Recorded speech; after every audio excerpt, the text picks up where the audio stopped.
Mesdames et messieurs, bienvenue à la chronique du soir avec notre consultant politique Agapit Napoléon Maforican. Bonsoir. Bonsoir à nos téléspectateurs, bonsoir Romuald, bonsoir à toutes et à tous. Voilà, vous êtes par ailleurs expert électoral. Les choses se précisent au niveau du parti Foscori pour un Bénin émergent. On connaît le duo Alassane Soumanou Diemba comme président, bien évidemment. Et puis, Paul Onkpe, le secrétaire exécutif national du parti, qui est son colistier. Est-ce que, justement, ce duo était envisageable, Agapit Napoléon Maforican? D'abord, Alassane Djeba n'est pas président, il est candidat à la présidentielle. Bon, c'est vrai. Et Paul Onkpe, son colistier. Voilà, donc le duo attendu par liste ou bien par candidature est ainsi constitué du côté des Foscori pour un Bénin émergent. Est-ce qu'il était attendu? Non, oui et non. Oui, parce que tout était possible, tout est possible. Les Foscori aujourd'hui n'appartiennent à personne. Le parti n'appartenant à personne, c'est un ensemble, c'est un héritage de les Yahi. Mais un héritage, ils sont devenus orphelins parce qu'ils ayant quitté le siège du parti. Ils se sont retrouvés entre anciens Yahi, anciens de Yahi, qui n'ont pas migré vers UPUBR, qui sont restés peut-être. Ça devient pratiquement un parti de centre, un parti d'opposants, mais pas aussi radical que Vous voulez parler d'opposition responsable? Voilà, exactement, un parti d'opposants responsable. Ça, on peut utiliser l'expression, mais bon, on est dans une période de pré-campagne, donc je préfère parler donc un peu de centre, c'est-à-dire, ils ne sont pas d'accord avec le gouvernement, et ils le disent d'ailleurs, ils ne le cachent pas, mais ils sont dans l'optique de le dire et de maintenir le dialogue, la paix, comme le dit le SEN, le secrétaire exécutif jusqu'au bout. Et au fur et à mesure, ils revendiqueront ce qu'ils doivent revendiquer. La preuve, ils sont la première force politique de l'opposition. Ils ont fait la déclaration d'appartenance à l'opposition. Tout à fait. Et ils animent la vie en tant qu'opposition. Donc, c'était envisageable parce que simplement, à partir du moment où il y a eu un comité de candidature qui a été désigné pour pouvoir faire le travail. Et puis, entre-temps, il était question que chacun ait recueilli les parrainages. Les parrainages. Et donc, voilà, je pense qu'ils ont dû faire le point et désigner qui... Au niveau du parti FCBE, c'est le bureau politique qui a donc désigné le duo. Et donc, le bureau exécutif national va pouvoir entériner ou non. Ah, d'accord, Voilà. c'est un peu ça. Donc, c'est un organe plus restreint qui a désigné et l'organe plus large va statuer. Ici, c'est beaucoup plus la direction exécutive au niveau du PRD et après l'organe politique. Voilà. Tout à fait. C'est vrai, vous avez dit tous les cas de figure étaient bien possibles. On aurait quand même, d'aucuns avaient prédit, bien évidemment, que Paul Onkpe, comme étant le numéro 1, effectivement, vous avez dit que le parti n'appartient pas à une personne. Et donc, Paul Onkpe, en tant que quand même premier responsable, pouvait avoir cette carrure-là d'être candidat à la présidence, au lieu d'être vice-président, en fait, candidat à la vice-présidence. Le premier secrétaire de BR. Bon, on vous dira que ce n'est pas le même contexte. Il n'était même pas candidat pour la vice-présidence. Il n'était même pas candidat. Non, il n'y a pas de... Nous sommes en candidature, là. Il n'y a pas de... Les cas de figure sont analysables. C'est les négociations. Dans le cas d'espèce, Paul Onkpe a dû comprendre ou bien a dû... Je ne sais pas... Il est de l'organe qui a décidé. Donc, du coup, on ne peut pas se plaindre de son cas. Sans doute, il sait comment ils en sont arrivés là. Il sait pourquoi il n'est pas le titulaire. Et puis, il est le patron du parti. Bon, voilà. Je pense que, voilà, il s'est retrouvé là où peut-être qu'il a voulu, ou bien là où le parti a voulu qu'il soit. Bon, moi, je pense qu'il ne nous appartient pas de spéculer. Après, évidemment, il y a certains qui n'y sont pas, mais Yarou, par exemple, il y a quelqu'un comme Yarou, le secrétaire exécutif national adjoint, a déjà abdiqué. On a vu dans la presse, lorsqu'il dit, bon voilà... Qui le voulait d'ailleurs. Est-ce que la part... Au départ, oui. Mais après, il avait dit qu'il allait candidater à la candidature primaire. Et puis après, il a estimé que sur une radio, que bon voilà, est-ce que c'est la peine d'y aller? Est-ce que le parti n'allait pas perdre? Donc, lorsqu'avec cet esprit de fétinisme, c'est pas la peine. Donc, l'un dans l'autre, je pense que bon, les forces essayent d'avancer selon leur pas. Et bon, si le duo était entériné demain, à l'issue donc de la rencontre du bureau exécutif national, est-ce que cela pourrait contribuer à quand même recoller les morceaux? Parce que quand même, au niveau du navire Kori, il semble qu'il y a une certaine fracture. Robert, oui. Dans l'absolu, dans ces genres de situations, il y a toujours des fractures, il y a toujours des mécontents. Il y a pas, c'est pas des situations sur lesquelles on doit s'attarder. Fracture ou pas fracture, c'est après l'élection que ces choses-là que certaines plaies arrivent à être pensées. Mais il y en a qui ne sont jamais pensées. C'est ça le propre de la démocratie. Tout le monde aspire à diriger. En tout cas, beaucoup aspirent à diriger. Et très peu on se soucie de laisser l'autre passer devant eux. Donc, l'ambition, peut-être noble. Au-delà donc de la compétition de l'élection présidentielle, il y a la compétition à l'interne. Non, l'ambition d'être devant, l'ambition d'être le porte-étendard, noble, légitime ou démesuré, fait que on n'arrive pas à laisser l'autre passer. Avant, il y avait ce qu'on appelle le candidat naturel, c'est le chef du parti. Mais à partir du moment où le parti n'est plus la propriété exclusive du grand patron qui va aller chercher l'argent la nuit et qui vient, il en impose aux militants. Et le parti aujourd'hui est une sorte d'organisation, d'organisation structurée qui est un outil des militants. Alors, mais et pour la conquête du pouvoir, donc c'est l'élite, c'est la direction qui discute. Et vous avez vu le niveau de l'état de la discussion au sein des forces Kori. Il y a eu des gens qui ont été suspendus parce qu'ils sont allés trop, peut-être vite en besoin. Il y en a qui ont abdiqué eux-mêmes. Donc, on peut dire qu'il y a une dynamique, un dynamisme au sein de ce parti, même si certains ont laissé leur peau, même si c'est sûr que ce duo ne plairait pas à tout le monde, mais à mon avis, c'est la dynamique au sein du FCBE. Je pense que le parti, comme je l'ai dit, fait son petit bonhomme de chemin, quel que soit, malgré, disons, ces difficultés réelles et visibles. En tout cas, la conférence épiscopale du Bénin pense, lors de cette deuxième session ordinaire donc de l'année pastorale 2020-2021, qu'il faut un dialogue franc entre les acteurs politiques et les institutions impliquées dans l'organisation de l'élection présidentielle de 2021. La conférence épiscopale, sinon les évêques qui étaient hier chez Patrice Talon. La démarche, comment vous la trouvez? Non, je pense que je voudrais rester un peu sur la question de FCBE.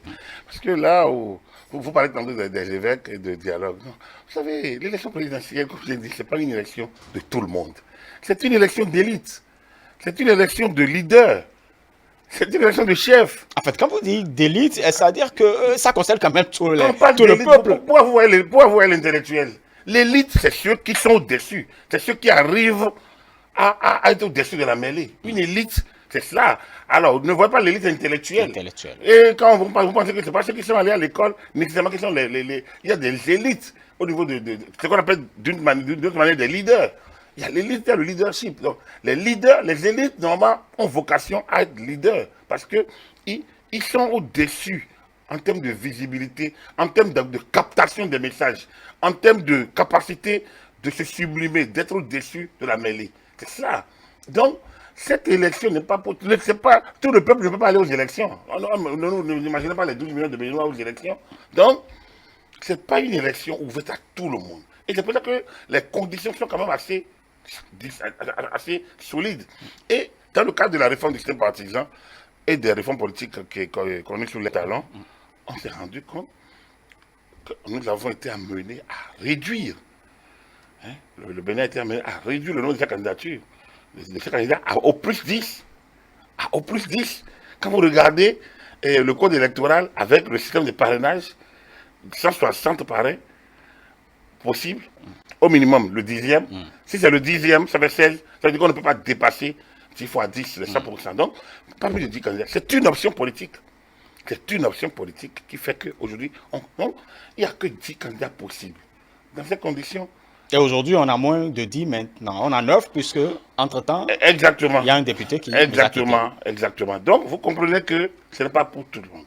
Ensuite, on parle d'opposition. Comme je vous l'ai dit, il n'y a pas d'opposition aux élections, mais il y a ceux qui se réclament de l'opposition.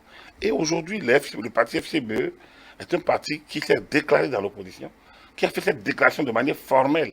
Et donc, on ne peut plus dire aujourd'hui que c'est un parti, que c'est une élection. Après, les gens peuvent se libérer de tout ce qu'ils ont envie de dire. Mais aujourd'hui, les FCBE ont fait le pas.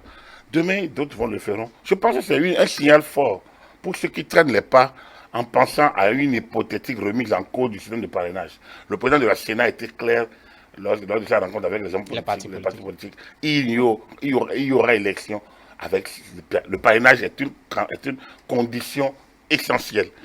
Hein, des pièces à fournir pour aller aux élections. Il n'est pas à la Sénat de décider de sa mise à l'écart ou pas, de son abandon ou pas. Donc du coup, la Sénat applique la loi et donc le parrainage il sera. Donc ça là, ce n'est pas négociable. Dès lors que ce n'est pas négociable, le dialogue va se faire avec qui et sur quoi. On est déjà dans le processus. On est dans le processus. Même dans le processus, est-ce qu'un dialogue n'est pas possible? Pas vraiment. Il faut jouer le jeu. Il faut jouer le jeu. Chacun doit se mettre dans le jeu et jouer le jeu. Il y a le moment de dialogue. Ça, c'est avant. C'est avant. Mais ces textes datent depuis novembre 2019. Ce n'est pas des textes nouveaux. Alors donc, si les gens ont fait de longs sommeils, ils se sont réveillés brutalement, ils ne peuvent pas arrêter le processus et dialoguer. Parce que pendant que vous dialoguez, le processus en est où? Et n'oubliez pas qu'il y a une fin de mandat qui s'annonce. Donc, ce qu'il faut demander, c'est plutôt que chacun mettre l'intérêt de la nation au-dessus de ses intérêts personnels et que force reste à nos institutions, qu'on respecte nos institutions. Ces textes-là ne sont pas venus du néant. Ces textes n'ont pas été imposés. Et depuis toujours, même le principe générateur de ce que nous vivons aujourd'hui, c'est-à-dire les réformes de 2018, sont conduites par un Parlement qui n'était pas en ce que certains ils appellent aujourd'hui monocolore.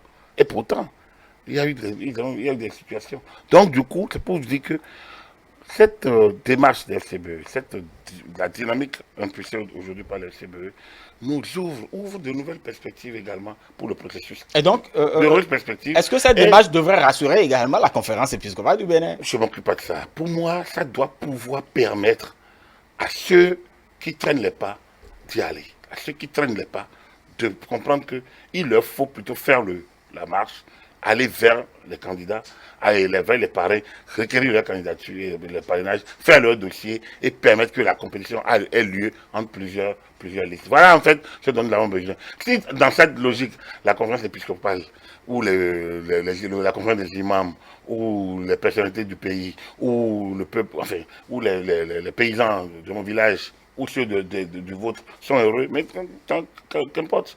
Tout le monde doit. Et tout ça doit concourir vers la paix. Ça doit concourir à la paix. Ça doit concourir à des élections paisibles, des élections festives, on peut le dire. Donc voilà, c'est la finalité à mon avis. Très bien. Le parrainage, la Cour constitutionnelle a donné donc sa décision concernant les 2 recours issus de la société civile, l'opérationnalisation donc du système de principe de parrainage. Est-ce qu'il faut aller à l'anonymat ou non? La Cour rejette bien évidemment ces 2 recours et donc la Sénat est dans le bon droit de pouvoir opérationnaliser et déjà l'anonymat donc du parrainage. Agapit Napoléon.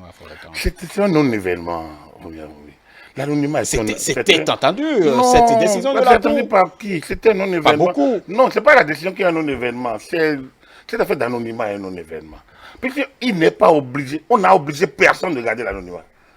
Donc, il n'y a pas, c'est que les gens ne savent pas quoi faire. On n'a obligé personne de garder l'anonymat. Et vous allez voir, j'ai déjà lu d'ailleurs un maire qui a dit qu'il a été heureux le week-end dernier de donner son parrainage à quelqu'un, je ne donne pas le nom. Donc, vous allez voir, on saura qui a parrainé qui. On le saura. Donc, je ne sais pas, les gens ont envie d'attaquer tout, de contester tout, de refuser tout, finalement, de montrer qu'il y a problème. Non, moi je pense que c'est... Il n'y a aucun problème. Lequel vous envoyez lequel? Vous envoyez... Oui, en tout cas, c'était des difficultés à aller requérir des parrainages parce qu'ils ne veulent pas quémander, justement. Non, mais on a déjà réglé cette question. Moi, nulle part, c'est mis quémander. Si vous voulez être candidat, vous ne pouvez pas aller demander, faire campagne auprès des parrains pour avoir leur adhésion, les représentants légitimes du peuple. C'est que vous n'avez pas envie d'aller aux élections. Comme je vous ai dit, aller aux élections n'est pas une obligation nationale. C'est volontaire. C'est volontaire. Donc, si vous n'avez pas envie de satisfaire aux conditions, vous n'y allez pas. Et c'est aussi simple que ça. Donc, être ou ne pas être, c'est votre problème. Voilà, merci beaucoup à vous, Agapit Napoléon Maforé, quand vous êtes notre consultant politique et sphère électorale par ailleurs. Mesdames et messieurs, merci d'avoir suivi la chronique du soir. Merci d'avoir suivi également votre émission Le Grand Soir pour le compte de ce mercredi 27 janvier 2021. Vous suivrez après nous votre feuilleton Les filles de la mafia. Vous n'oubliez pas, Echo 5, votre tranche sur ETélé. À partir de 23h, vous avez rendez-vous avec Stanislas Benouko à moi pour raconter ta journée. D'ici à la portez-vous bien, agréable suite de soirée sur nos antennes.